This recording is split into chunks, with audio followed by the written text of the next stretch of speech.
کہ جوانوں میں ادائیگی صلات کا جذبہ تو نظر آ رہا ہے لیکن نماز کا اثر نظر نہیں آ رہا۔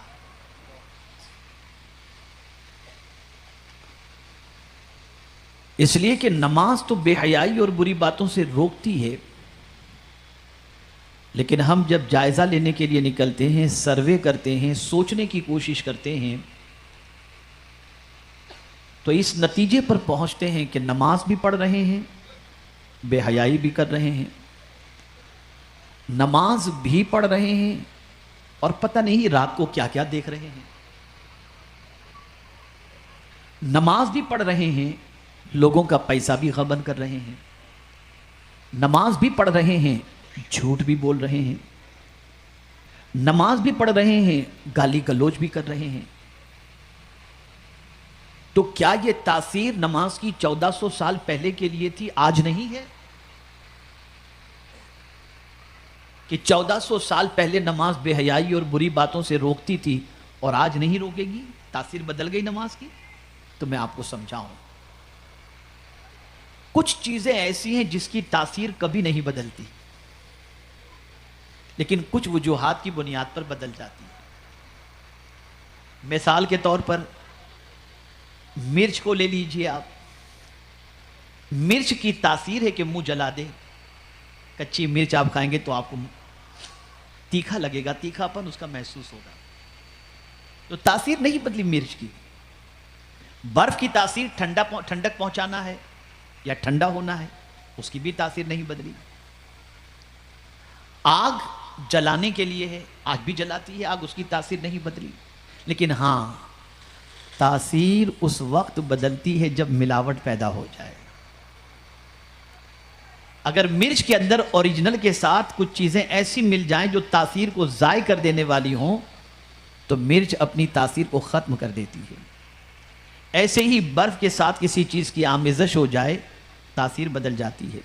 اسی کے ساتھ آگ کا معاملہ بھی آپ لے سکتے ہیں کہ میرے پیارے آقا صلی اللہ تعالی علیہ وسلم کے پیارے دیوانوں، یہ الیکٹرک ہے اور آپ دیکھیں آگ کو اگر دوسرے اینگل سے سیٹ کیا جائے، بجلی کو سیٹ کیا جائے، بجلی کا کام جلانا ہے، لیکن ہم دیکھتے ہیں کہ جب اس کو کئی پروسیس سے گزارا جاتا ہے تو ہمارے گھر میں جو ایئر کنڈیشن ہمیں ٹھنڈک پہنچاتا ہے، یہ اس تاثیر اور اس کی مطلب ملاوٹ کی وجہ سے تاثیر بدل جاتی ہے۔ فریج کو لے لیجیے، تاثیر بدل جاتا ہے، ٹھیک ہے، تاثیر بدل جاتی ہے۔ تو جب کسی چیز کی ملاوٹ ہو جائے تو تاثیر بدلتی ہے، ورنہ حقیقت یہ ہے اللہ نے جو تاثیر رکھی ہے جس چیز کی، وہ تاثیر اس کے اندر موجود ہے۔ تو پتہ چلا کہ نماز پڑھنے کے باوجود بھی آج مسلمان بے حیائی کیوں کر رہا ہے، نماز پڑھنے کے باوجود بھی مسلمان کی زندگی کیوں نہیں بدل رہی، نماز پڑھنے کے باوجود مسلمان رات کو پتہ نہیں کیا کیا دیکھتا ہے، نماز پڑھنے کے باوجود مسلمان کی زندگی میں سچائی نہیں آ رہی، نماز پڑھنے کے باوجود مسلمان گالی گلوچ کیوں کر رہا ہے، نماز پڑھنے کے بعد اس کی زندگی میں تقویٰ کیوں نظر نہیں آتا، نماز پڑھنے کے بعد بھی اس کی زندگی میں امانت و دیانت کیوں نظر نہیں آتی، نماز پڑھنے کے باوجود وہ ماں باپ کا نافرمان کیوں نظر آتا ہے۔ تو میرے پیارے آقا صلی اللہ علیہ وسلم کے پیارے دیوانوں، وہ نماز کا قصور نہیں ہے، نماز تو اس کی تاثیر اپنی جگہ پر رکھتی ہے، لیکن نماز جس طریقے سے پڑھنا چاہیے اس طریقے سے نماز ادا نہیں ہو رہی، جن ارکان کی رعایت کے ساتھ نماز پڑھنی چاہیے اس کی رعایت نہیں ہو رہی ہے، جس قانون کے ساتھ نماز پڑھنی چاہیے اس قانون کے ساتھ نماز ادا نہیں ہو رہی، جس طریقے سے توجہ کے ساتھ نماز ادا کرنا چاہیے نماز ادا نہیں ہو رہی، ورنہ نماز اپنی جگہ پر اس کی تاثیر رکھتی ہے۔ اگر یہ تاثیر نہ ہوتی تو حضرت بابا فرید کی ماں کبھی اپنے بیٹے کو نماز کا پابند بنانے کے لیے بچپن سے کوشش نہ کرتی۔ اگر یہ تاثیر نہ ہوتی تو قرآن مقدس کا مطالعہ کیجئے، اللہ رب العزت جل جلالہ اور اس کے پیارے حبیب صلی اللہ علیہ وسلم کے ارشادات کا مطالعہ کیجئے تو آپ کو پتہ چلے گا کہ نماز کی کتنی برکتیں ہیں۔ اللہ اکبر۔ میرے پیارے آقا صلی اللہ تعالی علیہ وسلم کے پیارے دیوانوں، 2 آیتوں کے ذریعے میں نماز آپ کے سامنے پیش کرتا ہوں، 2 آیتوں کے ذریعے، اور پھر اپنی نماز کا جائزہ لیں کہ ہماری نماز کون سی کیٹیگری کی ہے،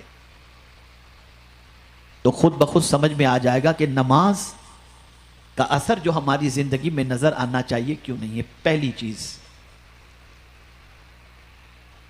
قد افلح المؤمنون الذین هم فی صلاتهم خاشعون، مراحت کو پہنچے مومنین،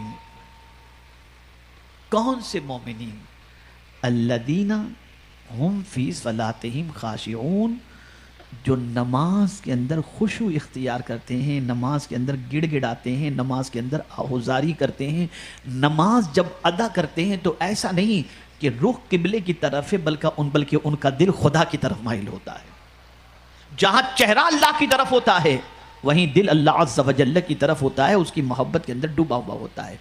آج آپ نماز دیکھ لیجئے مومنین کی، دعویٰ ایمان کا کرنے کے باوجود بھی آج مسلمانوں کی زندگی میں وہ نماز نظر نہیں آتی جو ایک مومن کی نماز ہونی چاہیے. آئیے میں تھوڑا سا اور سمجھاتا ہوا چلوں تو بات اچھی طریقے سے سمجھ میں آئے گی. میں نماز کے واجب کی بات نہیں کر رہا، میں نماز کے فرائض کی بات نہیں کر رہا، میں نماز کی سنت کی بات کر رہا ہوں. میں نماز کی سنت کی، آپ جانتے ہیں بخاری شریف کی حدیث ہے،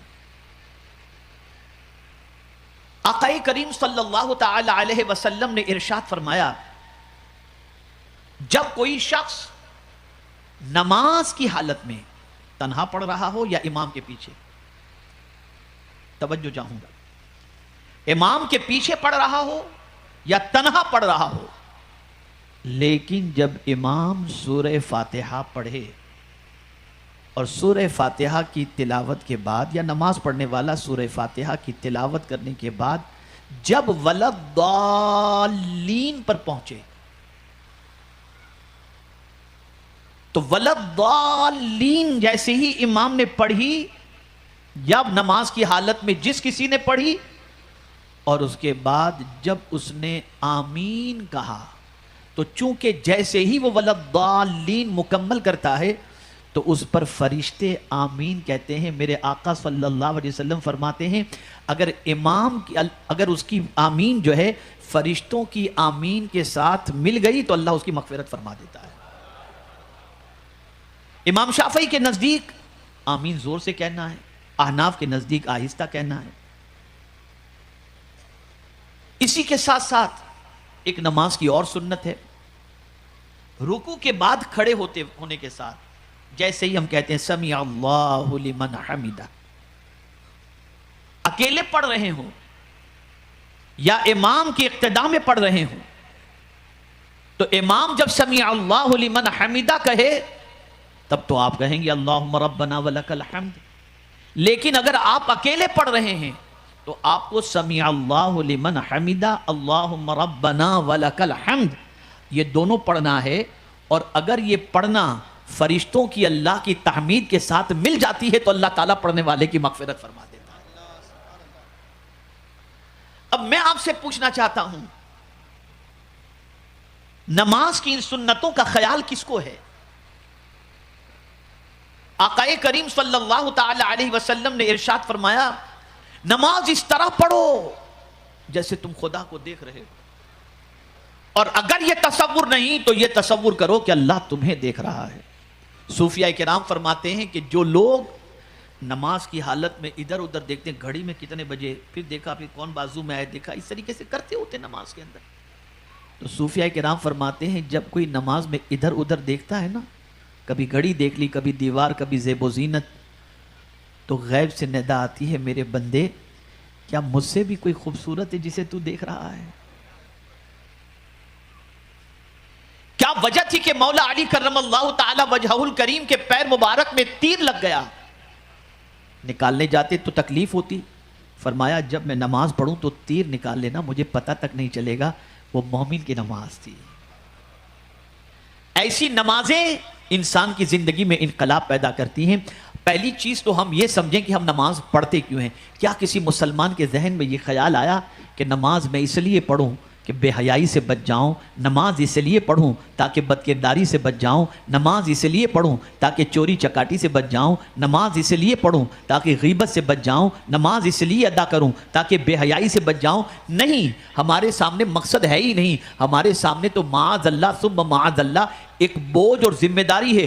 پڑھو نہیں پڑھو گے تو قیامت میں پوچھا جائے گا بس اس لیے پڑھ رہے ہیں، مقصد پیش نظر نہیں ہے، مقصد دل و دماغ کے اندر نہیں ہے، اور جب مقصد دل و دماغ کے اندر نہیں ہے تو ہم اس مقصد کی طرف توجہ بھی نہیں دیتے۔ آپ ذرا مجھے بتائیے کس طریقے سے نماز ادا کرنے کے بارے میں فرمایا گیا جب تم نماز کے لیے کھڑے ہوا کرو تو اپنی نگاہ سجدے کی جگہ پر رکھو۔ اللہ اکبر، جس جگہ پر تم اپنا سر جھکا رہے ہو اس جگہ پر جب تم نظر رکھو گے، ادھر تمہاری نظر ہوگی کہ یہاں پر میں اپنے رب کی بارگاہ میں اپنا سر جھکا رہا ہوں، تو نگاہ تمہاری سجدگاہ کی طرف ہوگی۔ اسی طریقے سے جب تم رکوع میں جاؤ گے تمہاری نظر اپنے پیر کے انگوٹھوں کی طرف ہوگی، تمہیں اس طرف تمہاری جب نظر ہوگی۔ اے رسول اعظم صلی اللہ تعالی علیہ وسلم کے دیوانوں، یہ سجدے کی جگہ کی طرف نظر کرنے کا کیوں حکم ہے؟ وجہ یہ ہے کہ ادھر تو سجدہ کرے گا، تو اپنا سر ادھر رکھے گا تو تجھے وہ دولت نصیب ہو جائے گی، اس سے بڑی کوئی دوسری دولت نہیں۔ ادھر سر تیرا جھکے گا، ادھر اللہ تجھے اپنے قرب کی دولت سے مالا مال فرما دے گا۔ تو نظر اس جگہ پر رکھ جہاں تو سر جھکا کر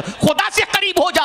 اب بندے جب تیری نظر سجدہ کی طرف ہے، سجدے کی جگہ کی طرف ہے، تو اب تو کئی ایسی جگہ پر جانے کی کوشش نہیں کرے گا جہاں جا کر یا جو چیز دیکھ کر تو خدا سے دور ہو جا، اس کے رسول سے دور ہو جا، اس لیے کہ ابھی تیری نظر اس جگہ پر رہی ہے جہاں سر رکھنے کے بعد تجھے اللہ اپنے قرب کی دولت سے مالا مال فرما دیتا ہے۔ لیکن ہماری نظر کہاں ہوتی ہے؟ کبھی دیوار پر ہوتی ہے، خیالات میں کبھی گم ہوتے ہیں، کبھی فکر میں گم ہوتے ہیں، کبھی حساب کتاب میں گم ہوتے ہیں، ذہن کہیں ہے، دل کہیں ہے، وجود کہیں ہے۔ نادانو، ایسی بھی کوئی نماز ہوا کرتی ہے، ٹھیک ہے، یہ نماز میں یہ نہیں کہتا کہ بارگاہ رب العزت کے اندر مردود ہوگی، نہیں، میں کوئی ایسا فتویٰ دینے والا آدمی نہیں ہوں۔ آپ نماز پڑھتے رہیں، برابر پڑھتے رہیں، کریکشن کرتے رہیں، برابر کریکشن کرتے رہیں۔ آج کریکشن کے لیے یہ آپ کو موضوع آپ کے سامنے رکھا ہوں تاکہ آج کے بعد اپنی نماز کو درست کر سکیں۔ میں یہ نہیں کہتا کہ آپ کو اس نماز کا کوئی فائدہ نہیں ملے گا، مقصد نماز کی طرف آپ کی توجہ کو مبذول کرانا مقصد ہے۔ اس لیے کہ یاد رکھیں، اگر کوئی چوری چپاٹی بھی کرتا ہے نماز بھی پڑھتا ہے، اگر کوئی گناہ کرتا ہے نماز بھی پڑھتا ہے، اگر کوئی بے حیائی کرتا ہے نماز بھی پڑھتا ہے، تو اللہ کی ذات سے امید ہے یہ سجدہ کبھی اس کو بے حیائی سے روک لے گا، یہ نماز اسے برائی سے روک لے گی۔ ایک نہ ایک دن نماز اپنی تاثیر اس کے سامنے پیش کر کے ہی رہے گی۔ اس لیے کہ ظاہر سی بات ہے میرے پیارے آقا صلی اللہ علیہ وسلم کے پیارے دیوانوں، انسان کی زندگی کے اندر، انسان کے وجود کے اندر اللہ نے احساس رکھا ہے۔ یہ احساس بہت قیمتی چیز ہے، یہ احساس بہت بڑی دولت ہے۔ اس لیے کہ کبھی کوئی اسے تانا دے گا، عجیب آدمی ہے، نماز پڑھتا ہے اور گندی پکچریں دیکھتا ہے، دل کے اندر احساس پیدا ہوگا، یہ میں کیا کر رہا ہوں، لوگ مجھے کیا کہیں گے، اپنے رب کو کیا منہ دکھاؤں گا۔ نتیجتاً وہی نماز اس کو بے حیائی سے روک لے گی۔ لیکن آج میں عرض کرنا چاہوں گا، آپ نماز کے مقصد کو پیش نظر رکھو اور پھر یاد رکھیں اس مقصد کے تحت کہ بندگی اللہ کی کر رہا ہوں، اے اللہ میں بے حیائی سے جتنی بھی عبادتیں ہیں سب کی دولت عطا کرتا ہے۔ حج جان و مال اللہ کی راہ میں قربان کرنے کا جذبہ عطا کرتا ہے۔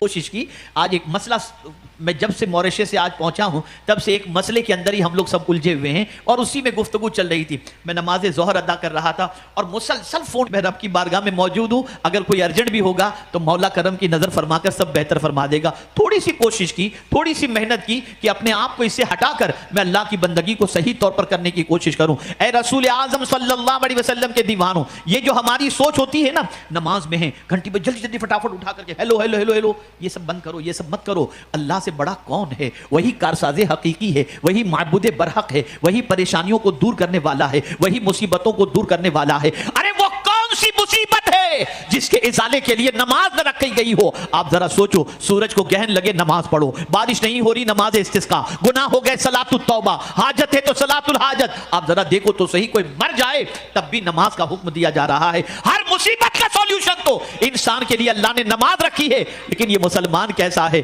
کہ نماز کو پریشانی کا سبب، ارے میں نماز میں ٹائم گزار دوں گا تو یہ کال مس ہو جائے گا، یہ ہو جائے گا۔ نہیں، اللہ کی بندگی صحیح طور پر کرو، تم دیکھنا تمہاری زندگی میں کتنا سکون آتا ہے۔ مجھے تو آقا کریم صلی اللہ علیہ وسلم کا یہ ارشاد قلب کو راحت پہنچانے کے لیے بڑا عظیم ہمارے لیے ارشاد ہے۔ اللہ اکبر۔ صحابہ کرام علیہم الرضوان فرماتے ہیں آقا کریم صلی اللہ علیہ وسلم جب کبھی مضطرب ہوتے تو حضرت بلال سے فرماتے ارحنا یا بلال، اے بلال مجھے راحت پہنچاؤ۔ بلال اذان کہتے، حضور نماز پڑھتے، حضور کو راحت نصیب ہو جایا کرتی۔ نماز راحت کا ذریعہ ہے، نماز ہر مصیبت کا علاج ہے۔ اگر یہ علاج نہ ہوتی، نماز علاج نہ ہوتی تو کبھی قرآن میں یہ نہ آتا استعینوا بالصبر والصلاۃ، صبر اور نماز سے مدد طلب کرو۔ ایک نابینا صحابی میرے آقا کی بارگاہ میں حاضر آئے، تو پیغمبر رحمت صلی اللہ علیہ وسلم کی بارگاہ میں انہوں نے عرض کیا حضور بینائی نہیں ہے، کرم کی نظر فرمائیں، دعا فرمائیں بیماری یا آنکھوں کی بینائی آ جائے۔ رحمت عالم صلی اللہ علیہ وسلم نے فرمایا صبر کرو تو تمہارے حق میں بہتر ہے، اور پھر اگر تم بینائی چاہتے ہو تو ٹھیک ہے۔ انہوں نے کہا کہ حضور بینائی نصیب ہو جائے تو بہت اچھا۔